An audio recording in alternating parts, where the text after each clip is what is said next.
Welcome to রাতের ভূত। আজকের ৩৯ নম্বর এপিসোডে সবাইকে আন্তরিক ভালোবাসা অভিনন্দন। আমি রনি, আর আজকের গল্পটা একদম সেরা গল্প, আপনাদের শুনলেই ভালো লাগবে। তাহলে চলুন মেন ঘটনায় আসি। আমার নাম মালতী। তখন আমি ক্লাস 8-এ পড়ি, বয়স 15 হবে। পশ্চিম মেদিনীপুরের এক ছোট্ট গ্রামে আমাদের বাড়ি। গ্রামের নাম খড়িবিলা। চারিদিকে ধান ক্ষেত, খালের ধারে বাঁশঝাড় আর একটা ঝিমঝাম হাট। মা নেই, বাবাই আমার সব। তিনি চাষ করতেন, আর সপ্তাহের দিন শুক্রবারের হাটে বাজারে শাক সবজি বিক্রি করতেন। সেই হাটেই সেদিন জীবনের ভয়ঙ্করতম রাতটা শুরু হয়েছিল। সেদিন ছিল শুক্রবার, নভেম্বরের শেষ দিক। হালকা শীতও পড়ে গেছে। বিকালে বাবা বলল, মালতী, আজকে তুই আমার সঙ্গে হাটে যাবি। এক হাতে সব সামলাতে পারছি না মা। আমি খুশি হয়ে বলেছিলাম, চলুন বাবা। আগে বলে রাখা যাক, আমাদের হাট ছিল গ্রামের বাইরে, প্রায় 3 কিলোমিটার দূরে। হেঁটে যেতে হয় ধান খাতার বাঁশবনের ভিতর দিয়ে। বিকালটা ভালোই কাটলো। হাটে বাবার দোকানে বসেছিলাম, মাঝে মাঝে ঘুরেও দেখছিলাম। সন্ধ্যা নামতেই হাটের আলোয় চারপাশ ঝকঝক করছে, অথচ চারপাশে একটা অদ্ভুত ঠান্ডা হাওয়া বইছিল, যেন বাতাসের ভিতরেও কেউ কানের কাছে ফিস ফিস করছে। রাত তখন প্রায় 8:30। হঠাৎ বাবা বলল, শোন মালতী, তুই একা বাড়ি যা, আমাকে একটু মাধবদার দোকানে যেতে হবে টাকাটা দিতে। তুই ভয় পাবি না, ঠিক আছে? আমি অবাক, এত রাতে একা যাব? আর আপনি? আমি একটু পরেই ফিরব, পথ তো চিনিস, শুধু বাঁশবন পেরোলেই তো ঘর। টর্চটা নে, ভয় পাস না। বাবার কথায় কেমন যেন চাপা উদ্বেগ ছিল, কিন্তু কিছু না ভেবেই একাই রওনা দিলাম। চারপাশে তখন ঘুটঘুটে অন্ধকার, হালকা কুয়াশা জমেছে, শুধু টর্চের আলোয় মাটি দেখা যায়।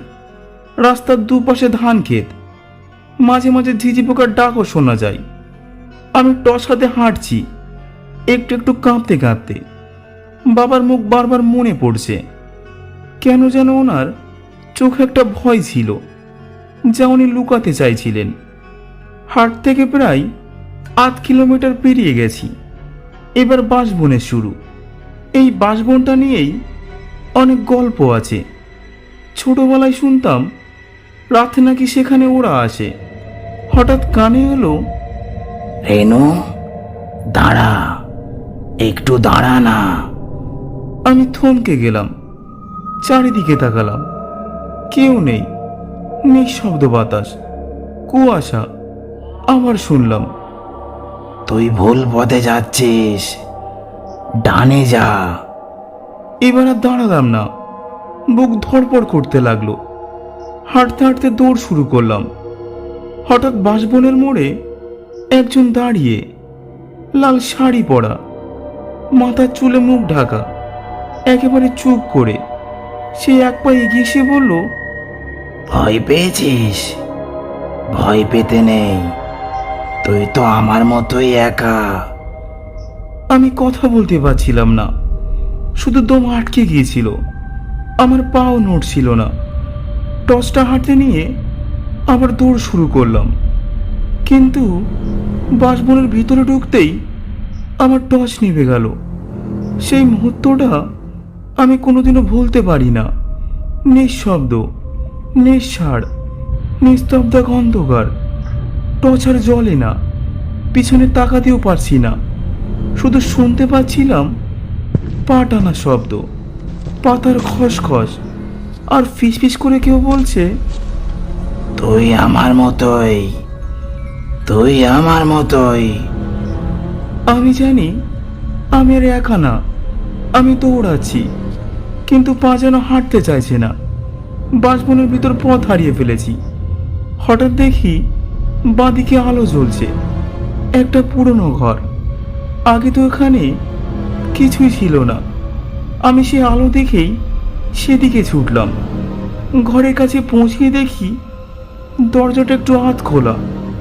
ভিতর থেকে এক মহিলা কণ্ঠ বলছে, এসো মা, এসো, আমি জানতাম তুই আসবি।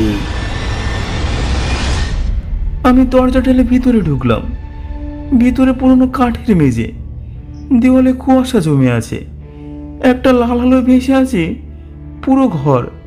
আর ঘরের এক কোণে বসে আছে ওই মহিলা, মাথা নিচু, কোলে একটা পুতুল। আমি অবাক হয়ে দাঁড়িয়ে আছি। মহিলা বললেন, তুই কি জানিস, তোর মতো আমিও একা ছিলাম। আমার বাবাও আমাকে হাটে নিয়ে গেছিল, আমাকেও বলেছিল তুই একা চলে যা। তারপর আমি আর ফিরিনি। আমার গলা শুকিয়ে গেল। আমি চিৎকার করতে চাইলাম, কিন্তু আমার গলা দিয়ে কোনো আওয়াজ হলো না। হঠাৎ করে ঘরের দরজা বন্ধ হয়ে গেল। এক বিকট শব্দ। আমি ছুটে গিয়ে দরজা ধাক্কা মারছি। মহিলা উঠে এসে বলল, এখন তুই আমার জায়গায় থাকবি, তুই হাট থেকে ফিরবি না, যেমন আমি ফিরিনি। তার মুখটা তখনও দেখা যাচ্ছে না, কেবল শুনতে পাচ্ছি তার হিমশীতল কণ্ঠস্বর।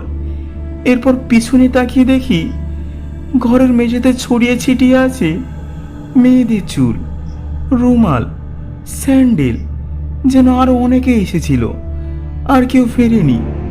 আমি চিৎকার করতে পারিনি, শুধু এক ফাঁকে জানালার দিকে দৌড় দিয়েছিলাম। লাফিয়েছিলাম জানালা ভেঙে।